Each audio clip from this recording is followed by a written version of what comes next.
What's cracking, everybody? XehrFelrose here, bringing you some Pokemon Go Battle League content. In today's video, we're taking a look at a strong team here in the Catch Cup of literally the only 3 things from the season that I had built. So this is really pretty much the only thing that I could do, but thankfully we were able to make a pretty solid team. Got a couple of 4-1 sets with it. Overall, very positive on the day with this team. Let's get into these battles and check out the gameplay here as we're going to get into this first game as we've got an Annihilate lead. Now, that's one of the main benefits of this team, is that it absolutely just dunks on Annihilate everywhere. My opponent sends in a Tentacruel. Because of the one-turn switch, I'm able to get to this Crunch, and they're not able to get an extra fast move through because of that one turn. So we're going to go for the Crunch here, and then just drop in Mandibuzz, and that's a very, very strong strategy with this team that I've noticed through playing it, is that you can simply go for some chip with Feraligatr into whatever they bring in if they decide to do like a safe switch or something. And I make a mistake here also. I miscounted. I shield and Acid Spray. Feels terrible, man. But that means I'm going to be able to farm down the Tentacruel here instead of going for an Aerial Ace. But what I was saying was, like, it's very, very strong to just go for the chip damage of, you know, Hydro Cannon or something and then drop in Mandibuzz. There's so many trainers in this meta right now running Mandibuzz, Mantine, Flyers in general, you know, because they were very, very popular spawns from the season. Now, because I know the opponent has an Annihilate, I'm actually going to swap out of my Mandibuzz and save some of that energy. I want them to either come back in or, you know, dispatch of me somehow. I'm saving my Gligar for the Annihilate in the back anyway.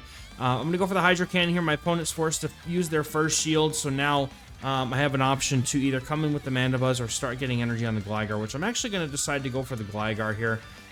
Put up a shield in case they have a Water Pulse. I know that there's not really much the Annihilate can do except for land a Shadow Ball, and thankfully, we also shield the full send Ice Beam, and then the opponent comes in with their Annihilate, which I think they should have probably stayed in with the Mantine here because we just take out, we just take it out here. Looks a catch on the Mandibuzz here, making a very good good timed catch here. I was thinking it might be an Ice Beam, but they go for the Night Slash. Doesn't matter, we're farming down. I just need to get to 2 Aerial Aces now, and the opponent knows it is over. That's a good game.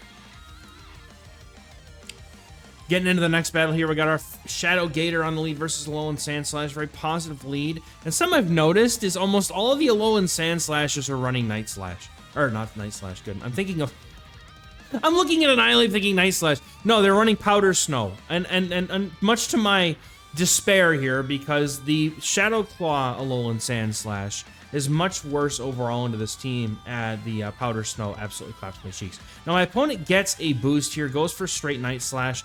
They could go for Shadow Ball if they wanted to here, but I'm just like, if you're gonna throw your Night Slashes, I know you're out of energy. I'm gonna go for full farm here for 3, which is gonna be able to get me to an Aerial Ace before they get to their 5th counter and a Night Slash. So now I can go for Dark Pulses here into the Alolan Sandslash. But the thing that I realize at this point is, yes, they have the Powder Snow, which means that they're going to be able to fully farm me down and shield once here. And this is becoming very, very dangerous. I'm hoping that maybe Gligar, with these shields, will be able to take care of this thing. But the opponent now just swaps straight into Mantine and saves that energy. It's very dangerous here because Shadow Alolan Sandslash's energy has a lot of play into this team. I'm going to go for a Dark Pulse here and then go into my Gligar.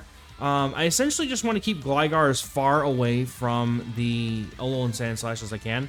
And my opponent full sends the Water Pulse, so that's a good shield here. We're going to continue to build up energy. I should be able to get to a second Aerial Ace before the opponent's going to be able to get to their next Water Pulse. And at this point, if I just save the shield here for Feraligatr, we should be chilling. And even then, I'm just going to save the shield here. The opponent goes for the Aerial Ace bait, and then they concede, knowing that they're not going to be able to win. So good game to them.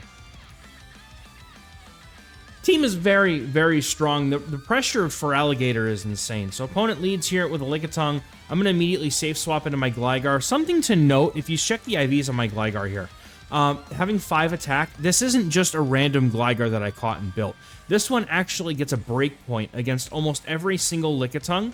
So I've actually got this one. This is actually the Gligar that took me to Legend in the Great League or this season. It was able to get that break point against Lickitung. Very, very solid built Gligar here. Allows me to get a lot of headway in that matchup. Now, my opponent goes for the Hydro Cannon. I know I'm not winning that matchup, and I would actually rather go for the farm down here with my Feraligatr.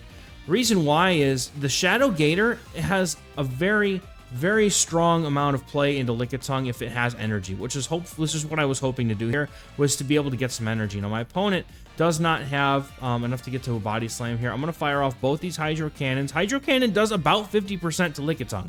It's pretty crazy. So I'm going to be able to get 2 Hydro Cannons off here before the opponent's going to be able to get their move. And then I'm going to switch immediately into my Mandibuzz here. And at that point, they come in with Steelix. And I'm like, this is perfectly playable. All right, this is perfectly playable. We're going to be able to get to a few Dark Pulses here. The opponent essentially has to be running Heavy Slam, or has to be running Breaking Swipe and get multiple debuffs in order to take this matchup at this point. So they do have Breaking Swipe, no debuff. They go for another charge move, probably another Breaking Swipe. Of course, I'm sure this one's going to give me the debuff, but they go for Psychic Fangs, which is really, really good for me here, because that's going to allow me to not to have to deal less damage, which means the 2 Dark Pulses is still going to be more than enough to knock out. And if they're just going to go for Breaking Swipe and Psychic Fangs, I can overfarm here, even if they were to get to a move. But I'm going to throw right before they get to a move. I'm going to force their final shield here. I'm perfectly fine letting all of this go. If my Feraligatr can come in and get to a move, which I'm going to do here, I'm going to swap it in immediately. I just need to shield once and get to a move. The Steelix is completely out of energy, so this is a 1 gain here. I just need to fire off this Hydro Cannon. That's going to take this one. Feraligatr is, in its name, ferocious, okay? Feraligatr is absolutely nuts, and this is actually, ironically, the first time I've actually gotten really good use out of my Shadow Gator.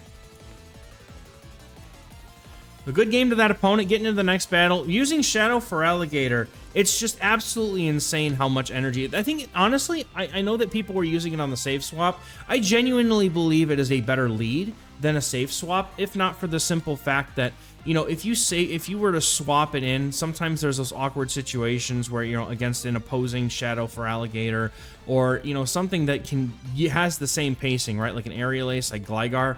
It's very awkward because if you end up 1 turn behind in any of those matchups, Feraligatr doesn't win those anymore in the 2 shields, for example.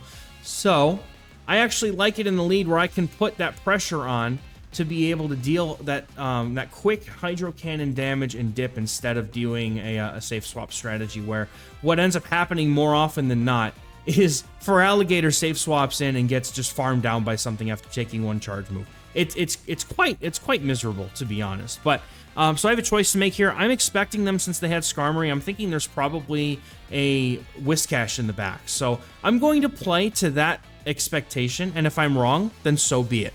I don't know what's going to be in the back here. I'm just making a hard team read of what this team usually is in the Great League, where it's Shadow Dragonair lead and then like Skarmory and some water type in the back. So I'm going to go ahead and shield this move from the Dragonair. I've got energy lead here. I had shield advantage, but now we're going to go down parity shields, and there's the Whiscash. So thankfully, my read here was correct. Just, you know, taking a common team, which is something that you guys can do, you know, as players who are trying to improve your team reading ability. Just simply, you know, if you see a team that has a common, you know, common line, common core, right? You could just, you know, go with the expectation that that team is going to be what you're going to be seeing. And this could have been a Lantern in the back, and I would have been screwed. But it was Whiscash. It was a purified Whiscash too, which was interesting. But good game to this trainer here.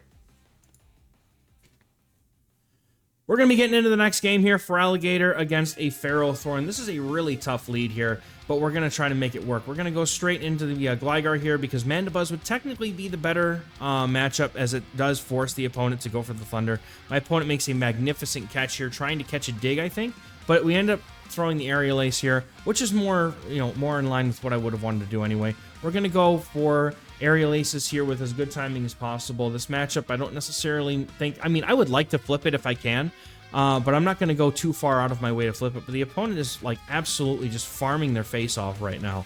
And in doing so, they're actually putting this in a position where I should be able to flip this if I want to. So I'm going to go ahead and let this move go. And at this point, I could potentially put a shield down to be able to flip this matchup. And I'm thinking about it. I decide I'm going to put the shield up. The opponent, of course, is going to go for Ace here. But because they were over farming so much, now I'm able to get this farm down. And the opponent has a Calistopod. I was trying to throw the Dig into the Ferrothorn, thinking they would bring that in. But thankfully, at least they shield that. But now I'm going to be able to go for the Aerial Ace right before they take me out, and then they catch that on the Ferrothorn. So the opponent is in my head, catching moves in all the right places right now. They're playing very well, but I do eventually get the alignment that I want, which is perfect. Now, all it's going to come down to is allowing Feraligatr to be able to get some farm potentially against the Golisopod. I do know that they're going to need at least 2 charge moves to knock out my Feraligatr with the Golisopod, so I'm going to be just going for as many, you know, Dark Pulse Aerial Ace here as I can. I'm going to go for the Aerial Ace because I figure 2 Aerial Aces will be enough. I need 2 moves to knock this out anyway, so we're going to go for Aerial Ace here. And we're going to see if we can't get a move off against that Golisopod. Because it is running Shadow Claw, we do resist the Shadow Claw damage and should be able to get to a move here, but the opponent goes for a charge move anyway. So I'm going to actually shield this. I'm going to get their final shield, and then what I'm going to look to do is pivot straight into my Feraligatr and go for a crunch. And I'm going to hope that, you know, I should be able to get to a crunch before they get to 2 moves. That's my thinking, right? I didn't think that they had that much energy to the point where they could get to multiple X-Scissors. But unfortunately for me, I find out here that Golisopod wins charge attack priority against Feraligatr by like 2 points. So I'm going to lose this one just because I didn't know, and the Hydro Cannon would have absolutely been enough to knock out there, as I found out later. So I'm just going to sit here, hopefully get to the Aerial Ace, and we're not going to be able to get there. They're going to go right down with the move. Gligar goes down to the fast moves. And unfortunately for me, that's a good game. Getting into the next game here, we're going to have Whiscash on the lead. This is a very nice lead for Feraligatr. It forces the opponent to throw Mud Bomb, and we have decent play all over the place here. So again, this is what I'm talking about. Go for the Hydro Cannon for chip. Because of the chip damage, it immediately puts Mandibuzz in a winning position in this mirror. So I'm going to go ahead and come in with my Mandibuzz, trying to catch a charge move, but I actually come in with my Gligar in this case. More often what I've been doing is coming in with the Mandibuzz, but because they have Whiscash on the lead, I chose to come in with Gligar, because I would rather not have to deal with the Gligar and Whiscash matchup because of the fact that Whiscash's Scalds can knock out my Shadow Gligar, because it's a Shadow Whiscash. Shadow on Shadow, the Scald pretty much one-shots the Gligar. Now, if we're talking about, you know, non-Shadow Whiscash, then I can live a Scald. But it's very close, if not, you know, if not bad for my Gligar. So I'm actually going to choose to lose swap here and go for the farm on my Gator, because Shadow Gator's energy just always goes places. So we are going to go ahead and go for this crunch here. We're going to knock the HP off of this, off the Mantine, and I actually try to catch an Aerial Ace here on my Mantine. Next, what they're going to do is they're going to come in to counter swap the Whiscash, and I'm going to go for an Aerial Ace bait here, because the fact that, you know, anyone running Scald often likes to shield the first charge move because they want to aim for that Scald debuff, and they're definitely going for Scald here. They don't get the attack debuff, thankfully for me, and I'm trying to go for Dark Pulse now. I don't think they're going to want to spend a second shield on this, so I'm going to go for the Dark Pulse, hoping it lands, and that's going to do a good amount of damage here. So I can simply save both my shields for the Feraligatr and let it do its thing here. So Scald's going to get the attack drop on me here. I am going to go for a Dark Pulse here on good timing, and what I'm going to do here is I'm just going to, again, I'm saving all of my shields just for the Feraligatr. Then we're going to come in, snipe with the Hydro Cannon, and try to get the opponent's Whiscash out of here. We're going to take out the Whiscash. They have no shields left, and the Mantine is going to go down to a single crunch here. And unfortunately for my opponent, that is going to be a wrap, as I just need to get to a crunch here to take them out, and that's going to be a good game. Well played. Going for this crunch. This should be more than enough to knock the Mantine out, and that's going to be a good game. Well played. Getting into the next battle, we're going to have Feraligatr on the lead versus an Arctibax. This is not a good lead for anything on my team, to be completely honest. So I safe swap an Mandibuzz, and the opponent gets me with the Denate, dude. You can't make this up. You can't make this up. I'm so tilted that I pull the screen. Like, of all the things, now I'm going to be completely honest. Now, after having played Catch Cup for a little bit, Electrics absolutely do slap in this meta, because a lot of trainers are running teams like the one that I have, where, like, you're running Feraligatr or Mantine with Mandibuzz, and Electrics actually do a very good job of kind of breaking this meta a bit. So I'm going to go for the Dark Pulse here, force the opponent to throw. What I'm going to try to do here is I'm going to try to farm down with my Gator. Or I'm going to farm down with my Gligar. I was thinking about the Gator, but I decided instead to go for the Gligar because it's going to force him to throw Play Rough. Maybe I'd be able to make something happen here. So then the opponent comes in with their own Feraligatr, dude. I'm cooked. I'm at this point, I am so beyond cooked, but I'm going to see what I can do here. Feraligatr could land, you know, maybe it could land a move against the opponent. I'm going to let my Gligar go here. going to put everything on the hopes that maybe I can sweep with my Feraligatr. 4, 5, but I'm not able to get to a move. Of course, my Gator always gets farmed down, but I can never seem to do the same to anyone else's Feraligatr. So we're going to go ahead and get that farm down. We're down a shield now because of that. Now it's going to come down to the Arctibax comes back in. I'm going to go for a Hydro Cannon bait here. I expect the opponent to shield at least one of these, right? They have to shield something. So I'm going to go for Hydro Cannon. They do shield up here, and then I'm going to go for the Crunch right away. Maybe I get a debuff and get lucky. I can shield one move, but the Dragon Breaths are starting to really tear me apart here. We get the Crunch shielded here, but doesn't matter. The opponent's going to be able to farm down. I got completely hard countered. Getting into the next battle here, we're going to have Feraligatr on the lead versus a Snowcast form. That is some spice, but I absolutely cannot let this see my backline. I know that this thing only has ice moves. I believe it gets Weather Ball, Ice, and Blizzard. I'm fully... If my opponent's not swapping out and they're not shielding, they're actually broken by my Feraligatr, so something in the back is also weak. But I'm going to shield because this could very well be a Blizzard, and it is. We do get the Blizzard, and my opponent's going to come with an Incineroar. One of the other things that I do have built from this season is an Incineroar. I also have a Shadow Whiscash, but it still has Frustration, so I want to talk about that. We're going to go and we're going to let this move go. I don't know how much damage Blast Burn's going to do, but I'm about to find out. It's a lot, by the way. We're going to go for the dig here. I'm either going to get them to take out their last shield or their Incineroar, which is fine, because against Mandibuzz, Incineroar would be a very bad thing for me to deal with. The opponent comes back in with the cast form. We get a simultaneous knockout, but because the opponent only has one Pokemon left to get to see what it is, it's freaking Groudon, dude. Incredible. We're ahead by 1, and the opponent decides to concede at that point, which they would have lost. Good game. Getting into the next battle here, we are going to have Feraligatr on lead versus Tapu Fini. Again, very terrible thing for my backline. The opponent swaps into a Victory Bell here, and it's going to be a Magical Leaf Victory Bell. Not Shadow. Shiny, though. Nice flex. Going to shield up the first Leaf Blade here. I expect the opponent and I are probably going to trade shields at this point. I don't think that they're going to try and... I mean, they might try to farm down. They did get a shield. Okay, so they do. They're actually going to try to fully farm down with the Tapu Fini. I'm going to go for the Aerial Ace bait here. Best case scenario, I can get to a dig, but if anything else, I want to at least fake this move. Now we're going to go for the double Aerial Ace because I realize I'm not getting to that dig. So in the end, it's a good thing that I went for the Aerial Ace because I can still get some damage. Or the second shield, which is now very nice. Nature's Madness would do a lot of damage to Shadow Feraligatr, but I'm going to let one go here because I know that I should be able to tank one of these moves easily here. Gonna be going for some farm here. Opponent goes into their Mandibuzz. I should have gone for some chip before going into my own Mandibuzz, but at this point I'm up a shield. I can kind of you know, be in control of the flow of this match here because of the fact that I have a shield. I have the option to shield whenever I want. I fully expect the opponent to be swapping into their Tapu Fini at some point to try and catch a charge move. And then it's going to come down to, is Feraligatr going to have enough HP left in the tank to be able to take out the rest of the Tapu Fini and the Mandibuzz? So this is going to be a very long matchup here, but man, it's very common as well. So again, I'm expecting now that the switch timers come up. They're probably going to come in with the Tapu Fini at some point here. So what I need to do is I need to be on my toes a bit, wait for them to do that switch. There's the switch. I'm gonna save the move.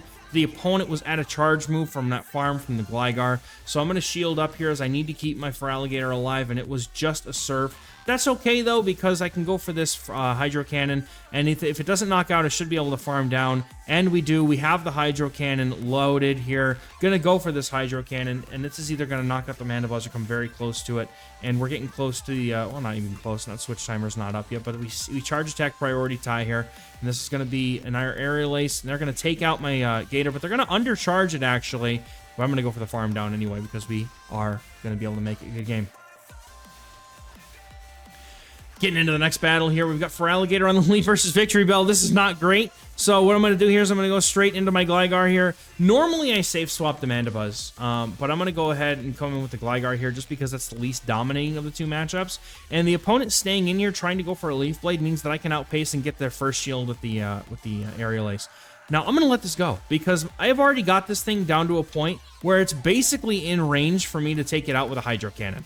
The opponent now swaps into their Mantine, And this is going to be very difficult because Mantine, if it has Ice Beam, obviously it can hit Mandibuzz for super effective damage. And my Feraligatr does not appreciate Aerial Aces because of how squishy it is. So I'm going to come in with the Gator here, and I'm going to look to try and go for a Crunch because I want to be able to save my Mandibuzz for the Victory Bell. I'm going to shield up one move, and I'm going to try and get this Crunch off here. The opponent is at a second move. I figure I have to shield one of the two. I'd rather shield the first, and then I'm going to let the second one go here. Next, we're going to farm up a little bit extra because we can, and I'm going to go for the Hydro Cannon here actually on the Charge Attack priority tie because I have a feeling this is going to be enough. It's Shadow Feraligatr. I know Mantine's bulky, but it's enough, and that means that the opponent is going to have to shield the Victory Bell. I'm going to go for this Crunch here in an attempt to get their final shield or take out the Vic. We're going to see if they shield. They don't. Then we're going to have a Skeledirge in the back, and unfortunately for my opponent, this is pretty much game over here, as we're going to be able to go for this Hydro Cannon, take their final shield, and the Mandibuzz can come in and clean up, even though it takes super effective from Disarming Voice. One Dark Pulse will be enough here, and that means the opponent's going to know that and concede. That's going to be a good game. Couple of solid 4-1 sets, couple of 3-2s. I think we finished this stream with a 2-3, but the team overall went very, very well, and honestly, we had some 1-4s in there as well. But that was mostly like team counter stuff. But the team overall, of things that you could have caught this season, I feel like this team is very solid. Give it a try if you like. Very solid indeed. So we're going to see you guys in the next video. Thank you very much for watching. We'll catch you next time. Bye-bye.